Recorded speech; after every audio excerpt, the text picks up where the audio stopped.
outside of Current is Sadler's Joy. The field comes into the stretch now. The mile went in 1:38 and 3. As they come down for the 8th pole. On the inside, it is still Parrot. On the outside, it is Dot Matrix. It's Parrot and Dot Matrix. Parrot is trying to pull off a big upset here. Dot Matrix is driving. Parrot won it by a head. Welcome back to the Racing Rundown here on YouTube. I'm Eric DeCoster, and in this edition, we'll be covering the Grade 1 United Nations $300,000 race going 1 3/8 on the Monmouth Park turf course. It's a little interesting.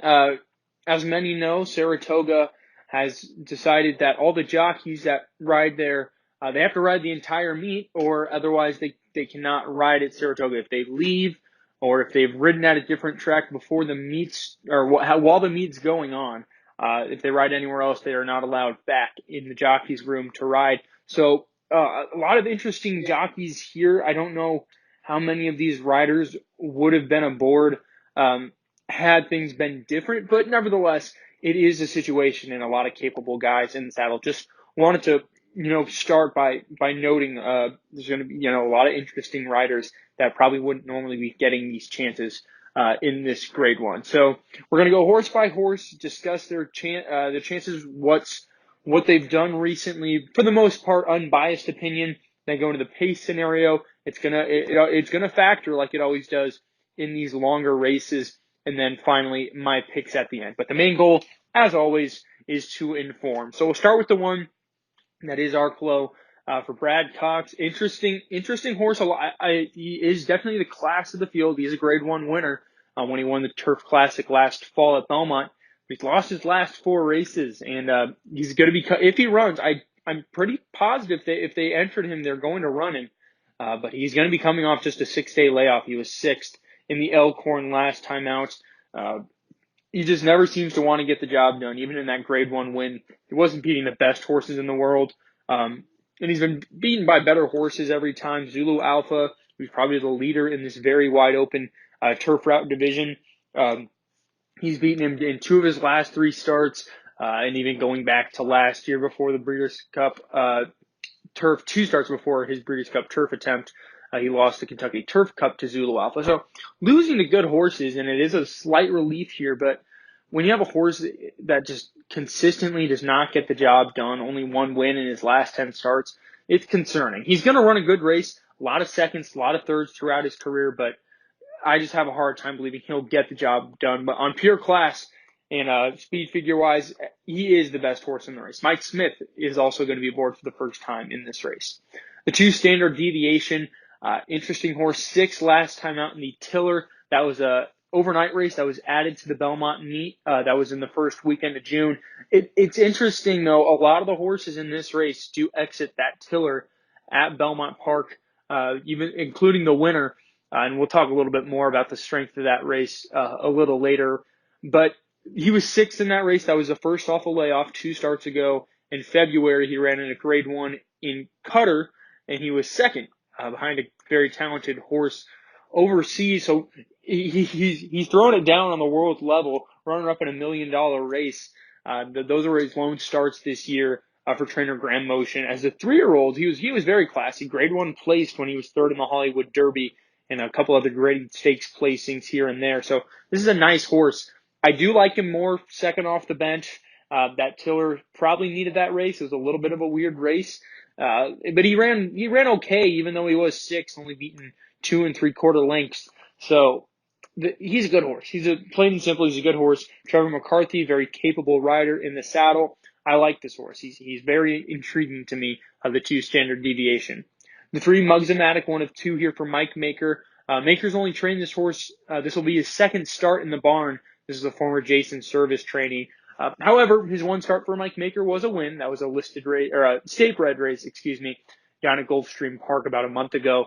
Obviously, deeper waters here from Florida bred company to open Grade 1 company. But Mike Maker does know how to move his horses up.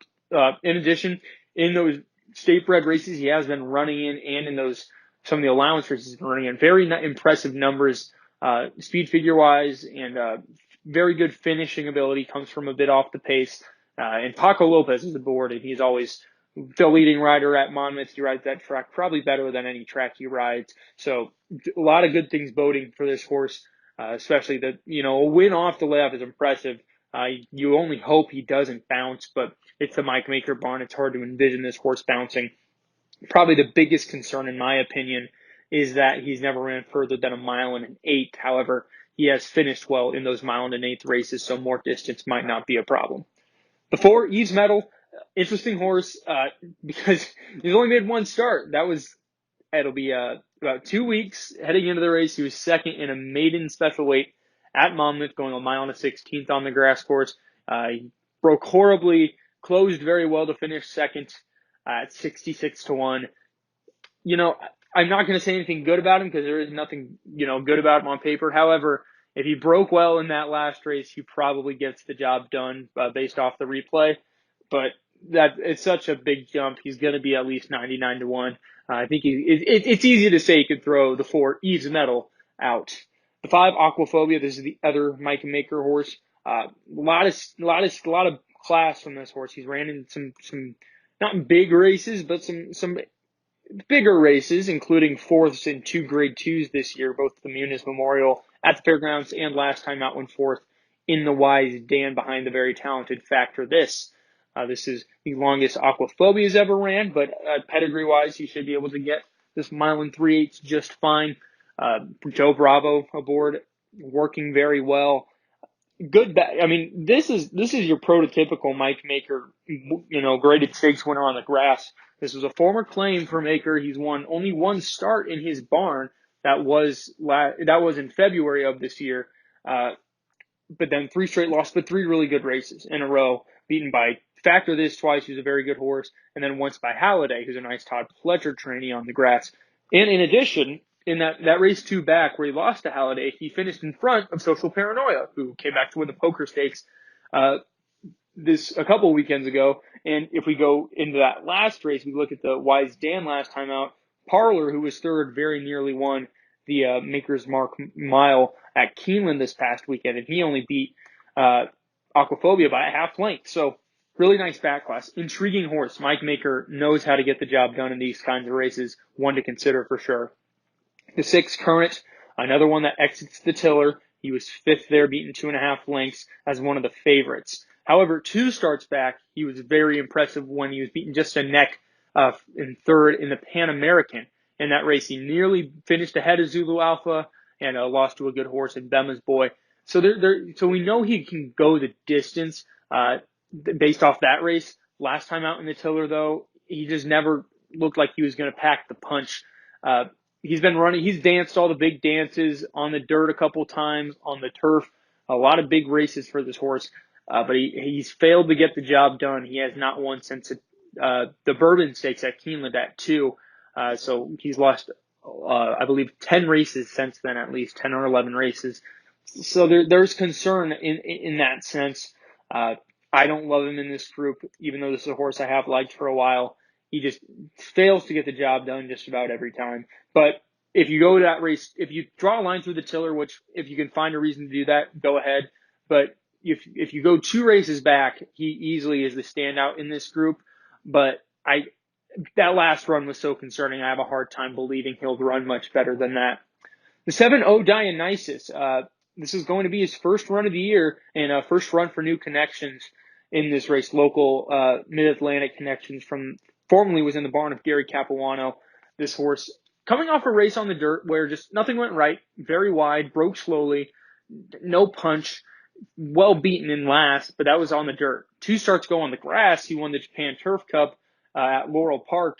That was going 1.5 miles, wire to wire, easy lead, but he did it well. And that was just a nice win. If you draw a line through the dirt race, which I will definitely do, he does fit in this race, but he is coming off a long layoff, and that is the biggest concern for me at least. But he's a nice horse. He's a gritty veteran. If you follow this circuit at all, Laurel, Pimlico, this is actually his first race at Monmouth, but the Mid-Atlantic itself, this horse well. He's danced all the dances there, but he's probably a step below the best horses in this race.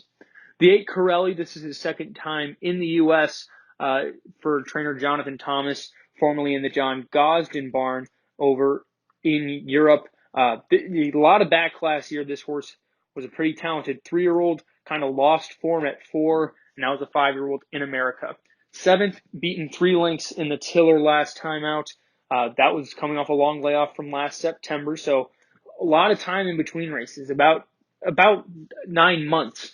And it was 7th, but if you watch the replay, he broke horribly. He broke dead last, lunged at the break, had to make up a lot of ground throughout, and he was finishing well, but then he ran into traffic.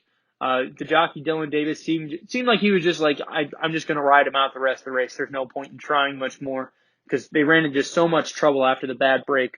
But visually, you could tell he was making up a lot of ground. And 2 big things: he's adding Lasix this race, he's adding blinkers this race. That shows me he's going to be a little bit more sharp out of the gate. He's going to be a little bit more sharp in the race, and he's going to probably finish better. And who knows, he may have even bled in that last race, and that's why the Lasix was added. These aren't connections that'll just use Lasix, because I like this horse. He's going to be a long shot. He has not won since November of 2018, but he's knocked on the door. He finished second by a head twice in 2019, and I thought that last race was a bit better than it looks on paper. So I really like this horse. Corelli, the one knock on him in this race is that there is no pace to run into. And then on Perret, he's going to be your speed presence, and he was the winner of the Tiller last time out. And now I'll kind of talk more about that race because a lot of horses exited. Perret, he won that race at 38-1, and at first glance, it looked like a weak race. Like, okay, weak winner. He beat some horses that are probably past their prime, but Sadler's Joy and Channelmaker, who are 2 horses that have always, they ran in all the big races on the New York turf circuit the last few years. They came back to run 3rd and 4th in the Manhattan behind Instilled Regard and Rock Emperor in their last start. So there's some good back class coming out of this race. So Perret, he beat that group wire to wire. That was off of a long layoff. 2 starts ago was in late October when he was second in the listed point of entry, also at Belmont Park. Very interesting there. And 3 starts ago, which would have been September of 2019, he was his only run at Monmouth. And it's kind of interesting. That was going 5.5 furlongs. And based off his last 2 races, this is a horse who likes to run longer. So the fact he was running in turf sprints kind of interesting to me at least. But he does have Monmouth experience, and he ran pretty well in that race. So Perret, nice horse based off that last win. If you think he can replicate it, he might just be your pick in this spot. And especially if the likes of Arklow and Standard Deviation take a lot of money, I think this is a horse to at least throw a couple bucks down on, because he might be able to pull off the upset. So let's take a look at the pace scenario here. The 9 Perret, as I already mentioned, he does like the early lead, and that's where he'll be, barring a poor break or anything. Expect O Dionysus to try to go with them early on. And then right behind them, probably actually a couple lengths off, Mugsomatic will be there with Current. They're likely to sit 3rd and 4th. And right then you're going to go to Eve's Medal, really kind of a wild card where he'll sit, but I don't think it'll be that much of a factor. And then the likes of Aquaphobia, Standard Deviation, your closers are Arklow, the 1, and the H Corelli. Here's how I look at it. I'm going to go Perret on top. I like that. He's not really lone speed, but he is going to be the leader in this race. And in his last 2 races, he's shown me he can go those longer distance on the lead. He can go a little quicker than an average pace, and he can still stick around. I like this horse a lot based off that last win. And trainer Chuck Lawrence, people probably forget, just a couple years ago, he won both the Bowling Green and the Sword Dancer at Saratoga with Glorious Empire, who was a bit of a long shot going into those races, but he knows how to get him ready for these long grass races, especially a horse that is as talented as Perret has been. For second, I'm going to go Corelli. It probably not a shock considering how much I really liked that last race, even though on paper it wasn't pretty. Visually, I was impressed. And then for third, I will take Standard Deviation. I do think he's a very nice horse, but hard to trust someone who has a really hard time winning at a consistent level, or running great races at a consistent level. He throws in a really good race here and there, but overall just always seems to be 3rd or 4th best. So that's all I have for you. A bit of a confusing race, as this turf route division has been giving us throughout the year, but I feel like Perret might just be a star waiting on this one big race to kind of finally show it, and I'm going to take my chances with Perret. So that's all I have for you. We'll see you next time here on the Racing Rundown. Standard Deviation with a bold, sweeping move on the outside, and he takes control of the Jersey Derby with a furlong left to go and turns it on now. Standard Deviation. Joe Bravo just needs to hold on from here. It's lights out. It's all Standard Deviation, completely outclassing the competition, geared down to win by 4.5.